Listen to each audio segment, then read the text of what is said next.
When it comes to almost any game in almost any genre, one thing is almost universally clear. Titles based on movies and television shows are usually quick, crappy cash-ins that should be avoided like Black Death.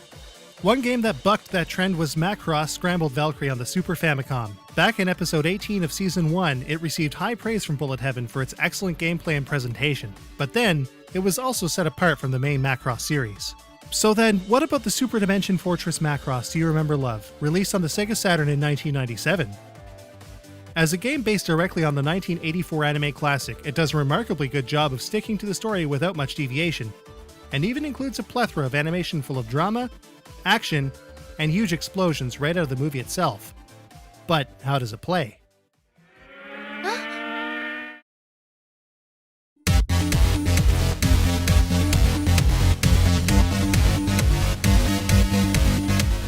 Now, there are certain key points by which a shooting game's quality is typically gauged. 1, its playability. 2, its scoring. And 3, its ability to be played over and over again. Presentation helps, but if a shooter lacks in any of these 3 components, it can really hurt the experience. So let's see here. First off, the control here is, well, lacking. Moving your Valkyrie around is pretty slippery, and a lot of the stuff on screen isn't even on the same dimensional plane as you are, since at its core, this is a 2.5D game. Because of this, most of your kills will be made with your homing micro-missiles rather than with your gun. Enemies are also rather difficult to kill and require many hits to be taken down. When stuff starts moving from behind and in front of you to the same plane that your ship is on, it can lead to some hairy situations when all of this is taken into consideration. Worst of all, even though you have a bomb attack, if your enemies aren't on the same plane as you, you won't hit them. And all of that is without changing your fighter into its 2 alternate forms. In reality, you'll be spending most of your time in the fighter and gearwalk modes. The Battloid mode, which is your full-on robot form, is literally too slow and controls so badly that it's actually unusable at most times. The one exception is when you're using the armored variant, and it behaves for all intents and purposes like the fighter mode in the stage that it's in. So, playability isn't the best. So let's take a look at the scoring. Oh right, there is no scoring! You know what, to date I can't think of another shmup out there that doesn't have a score of any kind. Because you only have 1 life, which is extended due to shields which absorb hits, there are no extends. In place of this, you're able at times to replenish your shield as Delta 1 flies by and distributes some energy pickups. On top of all of this, there's also unlimited continues. Literally nothing in this game is dependent on any kind of score. I guess they just decided not to add one. That, or I guess they were just too lazy. Either theory could be right. Which brings us to the replayability. This game is so close to the movie, and it's so bare bones that there really isn't any. Much like a movie, once you play it through, you likely won't go back to it for a while. Things sure aren't looking good.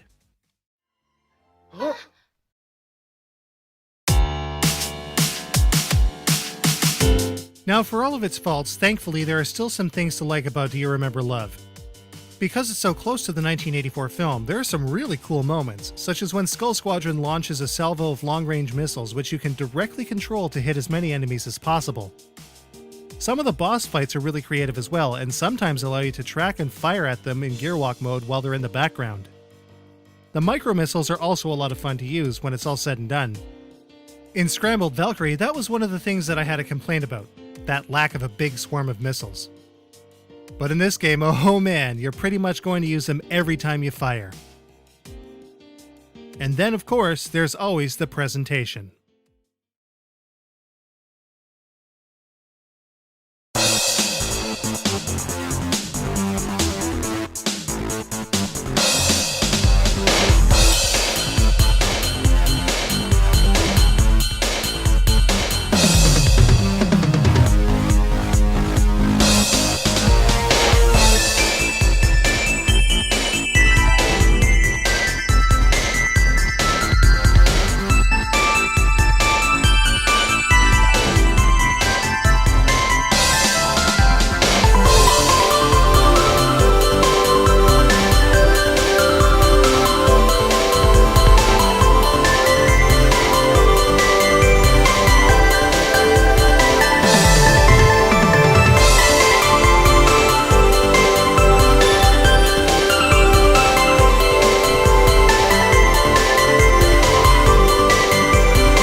Now this is where the SDF Macross really shines. As a fan of the movie, it was quite nostalgic to see the scenes of Do You Remember Love presented in full motion animated clips straight from the film and being played out throughout the stages themselves. The visuals are quite clear with large sprites and detailed stage elements, not to mention a fast-moving 3D landscape. Though a lot of the sprites can be a bit on the rough side, they're far from ugly. This could just be because of the large screen that I played it on though. The real draw here is the audio. Not only is the movie's original score featured, but there's also a metric ton of dialogue right in the stages themselves, which is just fantastic. Of course, it's all in Japanese, since it was never released in North America. So unless you can find some sort of translated script, you may be in the dark throughout the whole thing. Unless you saw the movie, that is. So, is the presentation enough to save the Super Dimension Fortress Macross Do You Remember Love? Let's take a look.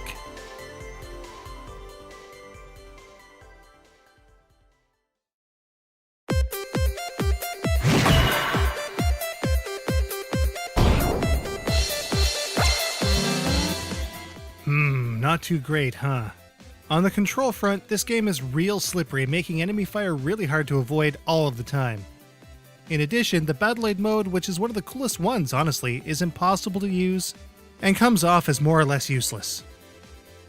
Even though this game has 11 stages, and even though it's a 2 CD game, the length really isn't here either. Let's face it, with no scoring, a movie-esque plotline, and no real reason to come back, the amount of time you'll spend with this game is really minimal. It's also quite the easy game, so the challenge level is also really low. Visually, it's consistent with what you'd see in the movie, and the sprites and stage elements are nice and clear. In addition, the FMV story elements placed into this game are also really cool. The sound is definitely the best part of this game overall, with the movie's original soundtrack and a ton of dialogue. And finally, on the ingenuity front, well, you know. It clearly doesn't take much effort to make a shooting game with no scoring and a pre-written plot from 1984. And yet, for some reason, I still really like it.